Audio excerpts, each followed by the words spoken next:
Welcome to Diamondback Fitness. Today we're going to be assembling our 1060ef Elliptical Trainer, our newest elliptical featuring adjustable stride length. First we're going to unpack the box, lay out everything in front of us, make sure we're not missing any small parts. All the tools and hardware are provided, and as always, don't use power tools during assembly.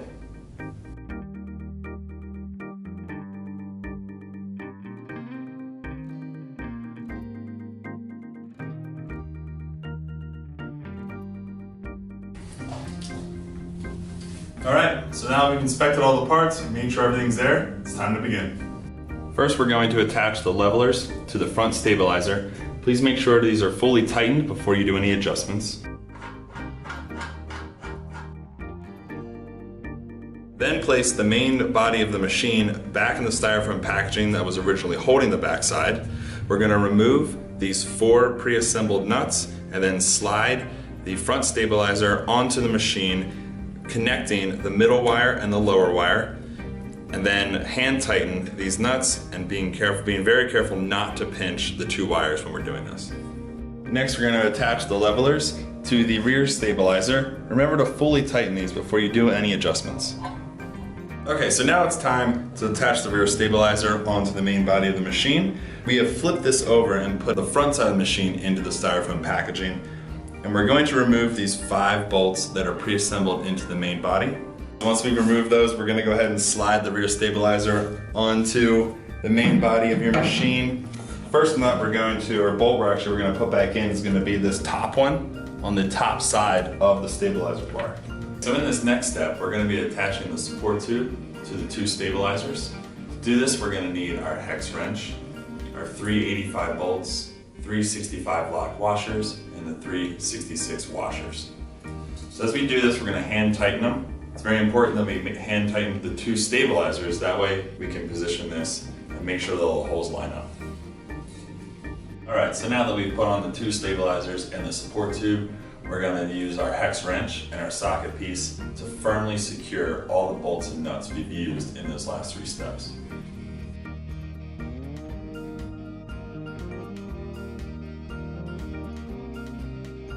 Next we're going to be attaching the swing arms to the body of the machine.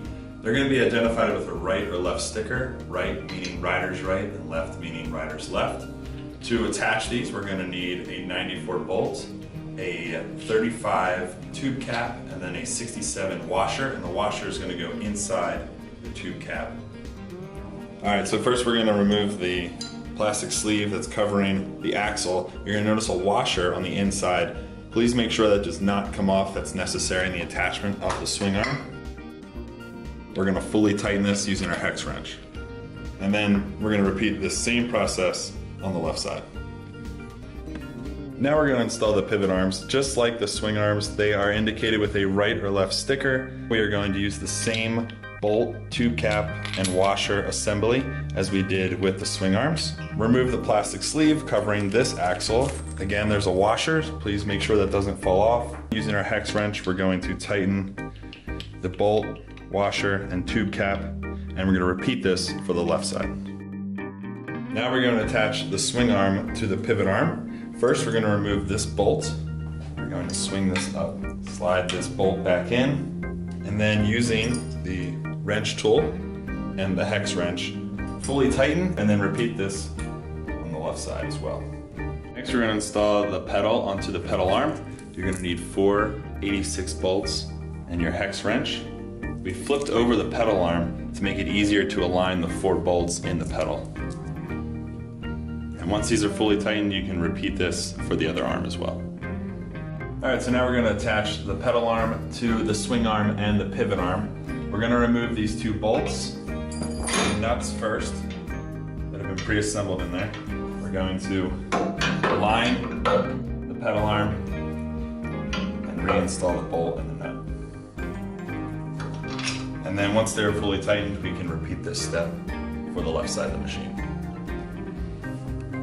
Alright, so next we're going to attach the fixed handlebar assembly onto the main body of your machine. You're going to notice 4 pre-assembled bolts. We're going to go ahead and remove those. When taking these out, you're going to notice 2 long bolts in the front, 2 shorter ones on the side. Be careful not to drop the washers as you're unscrewing these out into the body of the machine. And then the main wire that comes up from the body of your machine, we're actually going to thread through the fixed handlebars. When putting the main wire harness through the handlebars, be sure not to pinch the wire. And then we're going to hand tighten these only. We'll fully tighten them later. Now it's time to attach the console onto the fixed handlebar assembly. We're going to connect these 3 wires and then carefully place them into the hole of the fixed handlebar assembly. Be careful not to pinch the wires while doing this. And then once we've done that, we're going to move around to the other side and tighten the 4 Phillips head screws. Now it's time to fully tighten the 4 bolts used to hold the fixed handlebar assembly. Now we're going to attach the upper handlebar onto the pivot arm. Just like the pivot arm and the swing arm, the upper handlebar is going to have a right and left sticker, rider's right, rider's left. We're going to first remove these 4 bolts that have been pre-assembled into the pivot arm.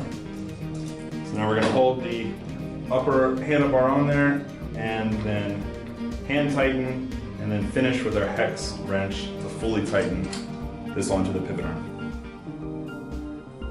To move the machine, lift up the rear stabilizer until the wheels engage. Plug the power adapter in the input jack located at the bottom left of your machine. Then plug the other end of the power adapter into a 110 volt outlet.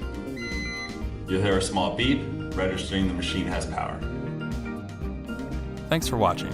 If you have any other questions, you can reach us at support@diamondbackfitness.com. To see our full line of products, go to diamondbackfitness.com.